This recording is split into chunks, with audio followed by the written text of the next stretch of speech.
नमस्कार। एक बार फिर हाजिर हूँ एक नई कहानी नसीहत लेकर। ये कहानी मैंने 17 जनवरी 2002 को लिखी थी। प्रस्तुत है, वाचन कर रहा हूँ कहानी नसीहत। पंछी हो या मनुष्य, सभी को नीड की तलाश है। एक ऐसा घरौंदा जिसे हम अपना कह सकें, एक आशियाना जहां हम स्वच्छंदता से आ जा सकें, शांति एवं सुकून से रह सकें, जहां हमारी निजता एवं आत्म परितोष को प्रश्रय मिले, एक मुकाम जिसके मालिक हम खुद हों। चैतन्य के अनंत विस्तार में हर प्राणी को, चाहे वो नभचर हो, जलचर अथवा थलचर, एक घर की चाहना है। अशोक श्रीवास्तव एवं मंजुला श्रीवास्तव कितने अरमानों के बाद अपने घर में आए हैं। शहरों में स्वयं का मकान होना एक दिवा स्वप्न है।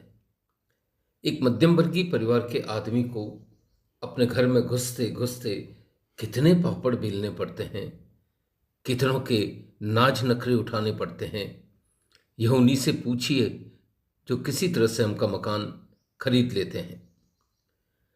नेहरू नगर उदयपुर के इस मकान तक आने में श्रीवास्तव दंपति ने क्या क्या नहीं सहा, कितना मन मसोसा, ये वो ही जानते हैं। सारे जीवन की बचत को इकट्ठा किया, बैंक ऋण पास करवाने के लिए चरखी की तरह बैंक वालों के चक्कर लगाए। इस पर भी रकम पूरी नहीं हुई तो गहने तक बेचने पड़े। कितनी तकलीफ से शादी के समय मंजुला के पापा ने ये गहने बनवाए थे। पीहर की निशानियां, विशेषतः गहनों को कोई स्त्री जब बेचने के लिए देती है तो शायद अपना कलेजा ही निकाल कर देती है। पिछली बार तो मकान मालिक ने अंतिम चेतावनी दे दी थी, श्रीवास्तव साहेब, इस बार मकान हर हालत में खाली हो जाना चाहिए, अन्यथा किसी भी प्रकार के दुर्व्यवहार के लिए आप स्वयं जिम्मेदार होंगे। मकान लिया था तब तो आप कहते थे जब कहेंगे खाली कर देंगे। अब 10 बार कह दिया तो भी कुंडली मार के बैठे हो। श्रीवास्तव साहब ने एक कड़वा घूंट गले के नीचे उतारा। मन ही मन सोच रहे थे इसके सर पर 10 जूते दूं, पर ऐसा करके वो अपने अवयवों को परीक्षा में नहीं डालना चाहते थे। सारे क्रोध का विनम्रता में रूपांतरण कर शक्कर गुली आवाज में उन्होंने कहा, यकीन रखिए इस बार अवश्य खाली कर दूंगा। इस विनम्रता को बटोरने में उन्होंने अपने सारे विवेक एवं ज्ञान को समेट लिया था। यह कम कठिन काम नहीं है कि जिन्हें हम पीटना चाहते हैं उनके सामने नतमस्तक हो जाएं। उस रात उन्हें नींद भी नहीं आई। बुरा मकान मालिक स्वयं के मकान का योग जल्दी बनाता है। बड़े बुजुर्ग ठीक कहते हैं, घर के मकान में जाना है तो बुरा मकान मालिक ढूंढो। हर महीने की पहली तारीख के आसपास उसकी आंखों की गंभीरता स्वयं ही आपको अपना कर्तव्य बोध करा देती है। तनख्वाह का एक मोटा हिस्सा उसकी नजर करो, उसके बाद भी ग्रह गोचर ठीक है तो अच्छा है, अन्यथा न जाने कब उसका दिमाग फिर जाए एवं वह किराया बढ़ा दे। उसकी दृष्टि ही आपको थका देती है। बुरा मकान मालिक स्वयं का मकान खरीदने का सबसे बड़ा प्रेरणा स्रोत है। नेहरू नगर उदयपुर 50 करोड़ की एक कॉम्पैक्ट कॉलोनी है। कॉलोनी का डिजाइन एवं आर्किटेक्ट सोसाइटी इंजीनियर ने बहुत शानदार एवं मनभावन किया है। कॉलोनी दूर से ही मन मोह लेती है। 300 गज के 25 प्लॉट के टुकड़े हैं एवं हर एक प्लॉट पर 2-2 मकान बने हैं। 2 मकानों के बीच की दीवार का कॉमन है। 2 मकानों के बीच की दीवार कॉमन है। श्रीवास्तव जी जब मकान खरीदने गए तो एक ही मकान बचा था। मकान हर तरह से अच्छा था।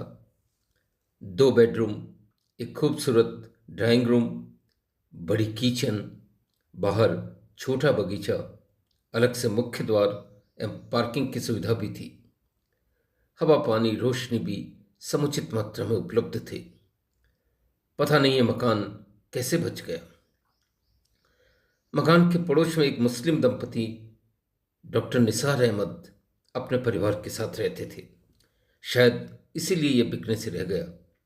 बाकी सारे मकान हिंदू वैष्णवों ने ले लिए थे। डॉक्टर अहमद का परिवार ही एकमात्र मुस्लिम परिवार था। मकान खरीदते वक्त हर कोई इस बात पर तवज्जो देता है कि पड़ोस किसका है, और यहाँ तो चूंकि मकान एक दीवार से जुड़े थे, पड़ोस देखना लाजमी था। मकान हर तरह से श्रीवास्तव दंपति को पसंद आ गया। उनका कौन सा बहुत बड़ा परिवार था। पति पत्नी एवं 2 बच्चे, कुल 4 ही तो थे। उनकी आवश्यकता के अनुरूप मकान बिल्कुल सही था। ऐसे स्वर्णिम अवसर बहुत कम मिलते हैं, पर पड़ोस का विचार कर वे ठिठक गए। उधर मकान मालिक का घूरता हुआ चेहरा बार बार उनके आगे आ रहा था। पड़ोस और मकान मालिक के ख्याल के बीच उनके विचार त्रिशंकु की तरह लटक गए। उनकी गति उस अपराधी की तरह थी जो पुलिस की गिरफ्त से तो छूटकर भाग गया हो, पर रास्ते में किसी खड्डे में पांव अटक गया हो। श्रीवास्तव दंपति अब कश्मकश में थे। एक कृष्ण भक्त शुद्ध शाकाहारी परिवार एक मांसाहारी मुसलमान के पड़ोस में कैसे रहे। श्रीवास्तव तो बचपन से ही मुसलमानों के बारे में जाने क्या क्या सोचता था। सुना है इनके दिल में कोई रहम नहीं। आए दिन देश के सांप्रदायिक दंगों की तस्वीर उनके सामने थी। इनके घर में तो बच्चे तक लाठी तलवार चलाना जानते हैं। खून खराबा करते इन्हें जरा भी दया नहीं आती। कुछ समय पहले ही उनके एक मित्र ने उसे एक मुस्लिम परिवार के बारे में बताया था जो अत्यंत क्रूर था एवं उसने अपने पड़ोसी के पूरे परिवार की हत्या कर दी थी। यहां तो मुसीबत आए तो हाथ में चाकू भी नहीं उठा सकते, फिर निभेगी कैसे। श्रीवास्तव ऊपर से नीचे तक कांप गया। यह गाय शेर के पड़ोस जैसी बात थी। मंजुला एवं बच्चे भी इस मुद्दे पर अन्यमनस्क थे। कोई सहमति नहीं बन रही थी। आदमी अक्सर वही सोचता है जो वो लोगों से सुन लेता है। उन्हीं विचारों के इर्द गिर्द कल्पना के ताने बाने बुन लेता है एवं अंततः उसकी धारणा किसी व्यक्ति, स्थान अथवा कौम के बारे में वैसी ही हो जाती है। आगे जो जो हम बड़े होते हैं, हमारी आंखों के आगे पर्दा होता है एवं कानों में अंगुलियां। हम वही देखते हैं जो देखना चाहते हैं, वही सुनते हैं जो सुनना चाहते हैं। आधारभूत धारणाएं ही गलत हो तो नए विचार कैसे प्रविष्ट होंगे। वर्तमान परिस्थितियों में श्रीवास्तव दंपति के पास कोई विकल्प नहीं था। श्रीवास्तव साहब स्थानीय कचहरी में टाइपिस्ट थे। परिवार का जैसे तैसे गुजर होता था। अंततः मन मारकर उन्होंने यह मकान खरीद ही लिया। सोचा एक बार तो भला टले, बात की बाद में देखेंगे। समस्या आएगी तो कुछ समय बाद वापस बेच देंगे। वर्तमान मकान मालिक के साथ रहना अब असंभव था। नई परिस्थितियों के हिसाब से श्रीवास्तव साहब अब अपने आप को समझाने लगे थे। ये धर्म है क्या? सबका मालिक एक है। सभी एक परमात्मा की संतान हैं। सभी में उसी का नूर समाया है। फिर क्या हिंदू, क्या मुसलमान।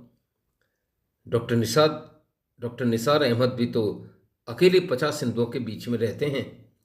फिर मुझे अपने ही कौम के लोगों के बीच भय कैसा? वो अपने घर में, हम हमारे घर में। इधर मुरली की ताने बजेगी, उधर अल्लाह की अजानें उठेगी। कोई कैसे भी रहे, हमारे बाप का क्या जाता है। कल को कोई हिंदू पड़ोसी भी तो खराब निकल सकता है। अंधेरा रोशनी जलाने से ही जाता है। श्रीवास्तव दंपति ने कुछ ही समय में नया घर जमा लिया।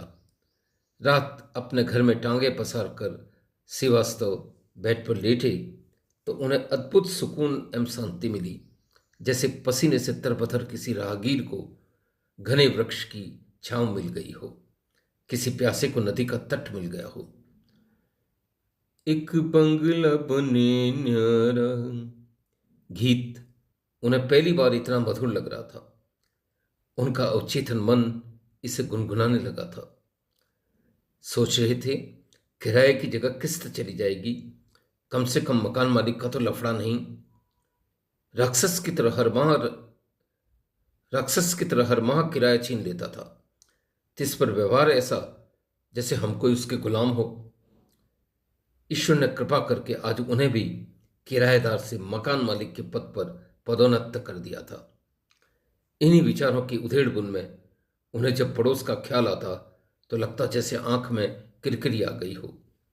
उन्हें अपने स्वप्न दूध में मक्खी गिरी हुई जैसे लगते। उन्होंने एक लंबी सांस भरी। हे कृष्ण, अब तुम ही लाज बचावनहार हो। हमें हमारे पड़ोसियों के खौफ से बचाए रखना, उन्हें सद्बुद्धि देना। शीघ्र ही उन्होंने मंजुला एवं बच्चों को इस घर में रहने के तौर तरीके समझा दिए। पड़ोसी से कब कितना मिलना है, कितनी बात करनी है, आदि आदि। धीरे धीरे दिनचर्या ढलने लगी थी। डॉक्टर अहमद एक नफीस एवं ज़हीन इंसान थे। हर एक के लिए उनके दिल में एक विशिष्ट स्वाभाविक अनुराग था। वह एक सच्चे मुसलमान थे, एक सच्चे मोमिन, जिनमें नेकी एवं परतुक कातरता कूट कूट कर भरी थी। उम्र कोई 40 के पार होगी। परिवार श्रीवास्तव परिवार के जितना ही था। बीबी आफरीन, बेटा इरफान एवं बेटी कहकशां। यहीं सरकारी अस्पताल में मेडिसिन विभाग में गत 15 वर्ष से डॉक्टर थे। अस्पताल में ही नहीं, कॉलोनी में भी लोग उनके हाथ एवं हुनर का लोहा मानते थे। अत्यंत व्यवहार कुशल एवं मृदुभाषी थे। पोर पोर से शिष्टता झलकती थी। श्रीवास्तव साहब के आने के 15-20 रोज बाद ही डॉक्टर साहब एवं आफरीन ने उन्हें विनम्रतावश चाय पान पर बुलाया था। सोचा 2 परिवारों में मुलाकात हो जाएगी। पड़ोसी का दर्जा रिश्तेदारों से भी ऊंचा होता है। किसी भी मुसीबत में रिश्तेदार तो आते आते आते हैं, पड़ोसी तुरंत आता है। पर श्रीवास्तव साहब जाने क्या सोचकर टाल गए। उनके जहन में एक ही बात बैठी थी, जितनी दूरी उतनी भली। डॉक्टर साहब ने भी यह सोचकर स्ट्रेस नहीं किया कि अभी व्यवस्थित नहीं हुए होंगे। जिसके जैसे विचार हो वह वैसा ही हो जाता है। प्रारंभ से ही श्रीवास्तव परिवार एक खड़ूस परिवार की तरह पेश आया, परंतु नियति को शायद कुछ और ही लेख लिखना था। दिसंबर होते होते उत्तर भारत में सर्दी जोर पकड़ लेती है। रातें लंबी एवं दिन छोटे होने लगते हैं। रातें काली अंधेरी हो जाती हैं एवं बहुत सर्दी के दिनों में मोहल्ले सुनसान हो जाते हैं। आदमी तो क्या, रात भर भौंकने वाले कुत्ते भी इधर उधर दबक जाते हैं। यह सर्दी भी ऐसी ही थी। रात करीब 1 बजे यकायक मंजुला चीख मार कर उठी। सामने देखा तो एक लंबा काला नाग कमरे से सरपट तेज गति एवं टेढ़ी चाल से निकल रहा था। सांप ने मंजुला के पांव को डस लिया था। काटने का निशान स्पष्ट था। बौखलाकर श्रीवास्तव साहब जगे। बच्चों को भी तुरंत दूसरे कमरे से तेज आवाज देकर बुलाया गया। सभी भागे चले आए। घर में कोहराम छा गया। मंजुला के मुंह से झाग निकलने लगे एवं आंखें उनिंदी होने लगी। श्रीवास्तव साहब की चतुर आंखों ने आगत विपत्ति को पल भर में भांप लिया, पर करे तो क्या करे। मंजुला जोर जोर से चिल्ला रही थी, कुछ करो, नाक खा गया है। श्रीवास्तव को कुछ नहीं सूझ रहा था। उनकी आशा का दीपक टिमटिमाने लगा। मरता क्या न करता। हे कृष्ण करते हुए डॉक्टर अहमद के घर की ओर भागे। विपत्ति काल का धर्म आनंद अथवा साधारण समय का धर्म नहीं होता। समय काल एवं परिस्थिति सदैव नए धर्म का सृजन करते हैं। उन्होंने तेज आवाज लगाकर डॉक्टर अहमद को जगाया। डॉक्टर अहमद बिना समय गंवाए उनके घर पहुंचे। तुरंत स्थिति पर नियंत्रण किया। काटने वाले स्थान पर चाकू से खून निकाला गया। घर से लाकर कुछ जीवन रक्षक इंजेक्शन लगाए, पांव के ऊपर कसकर पट्टी बांधी। अस्पताल इमरजेंसी विभाग में उन्होंने दवाइयां आदि की व्यवस्था करने के लिए फ़ोन किया एंड स्वयं अपनी गाड़ी में मंजुला श्रीवास्तव साहब एम आफरीन को साथ लेकर अस्पताल आई। आनन फानन इलाज की व्यवस्था की गई। डॉक्टर अहमद का स्वयं किसी रोगी को लाना बहुत बड़ी बात थी। उपस्थित सभी डॉक्टर सेवा शुश्रूषा में लग गए। श्रीवास्तव अर्ध विक्षिप्त से खड़े हे कृष्ण दोहराए जा रहे थे। रंज और तकलीफ में प्रार्थनाएं ही आश्रय होती हैं। दूसरे दिन सुबह स्थिति पूरे नियंत्रण में थी। डॉक्टर अहमद कड़कड़ाती सर्दी में स्वयं 4 घंटे अस्पताल रहे। कोई अन्य रोगी होता तो शायद इतना समय देना असंभव था, पर यहां तो वे पड़ोस के धर्म से बंधे थे। दीपक अपने आसपास अधिक रोशनी देता ही है। श्रीवास्तव साहब अस्पताल में किम कर्तव्य विमूढ़ से खड़े थे। उन्हें कुछ भी समझ में नहीं आ रहा था। जिस व्यक्ति परिवार के बारे में उन्होंने इतने भ्रम पाले, वह तो जीवन रक्षक निकला। भक्त गजराज के पांव को मगरमच्छ ने पानी में खींचा, तब उसकी पुकार पर कृष्ण नंगे भाव भगे थे। यहां डॉक्टर अहमद कृष्ण बनकर आए थे। श्रीवास्तव साहब की सारी धारणाएं एक पल में ढह गई। धर्मांधता का बुखार पल भर में उतर गया। उनकी आत्मा उनको धिक्कारने लगी। जिस आदमी का हृदय इतना निष्कपट, इतना पवित्र एवं इतना सहृदय है, जो इंसान नहीं साक्षात देवता है, उसके बारे में मैंने कैसे कैसे कलुषित विचार पाल रखे थे। वो स्वयं अपने आप को हिकारत एवं हेय दृष्टि से देखने लगे थे। अब वे अपने आप को अपराधी महसूस कर रहे थे। उनकी अपमानित, ग्लानित, पराजित आत्मा उनसे असंख्य प्रश्न कर रही थी। निसंदेह आज डॉक्टर अहमद ने स्थिति पर नियंत्रण नहीं किया होता तो उन्हें मंजुला की अर्थी ही देखनी पड़ती। तीसरे दिन शाम तक मंजुला एकदम ठीक हो गई एवं उन्हें अस्पताल से चिट्ठी दे दी गई। श्रीवास्तव के भीतर अब धर्म का नया अंकुर फूट चुका था। उन्हें अच्छी तरह से समझ में आ गया था कि संसार का सबसे बड़ा मजहब है इंसानियत। जिसमें इंसानियत है वही धार्मिक है, एवं जिसमें इंसानियत नहीं है वह सबसे बड़ा अधार्मिक व्यक्ति है। श्रीवास्तव साहब को आज पहली बार सही नसीहत मिली थी। अब वो एक नए अहोभाव से भर गए थे। आज समस्त अस्तित्व उन्हें महारास करते नजर आ रहा था। धन्यवाद मित्रों, यही थी कहानी। आशा है आपको पसंद आई होगी।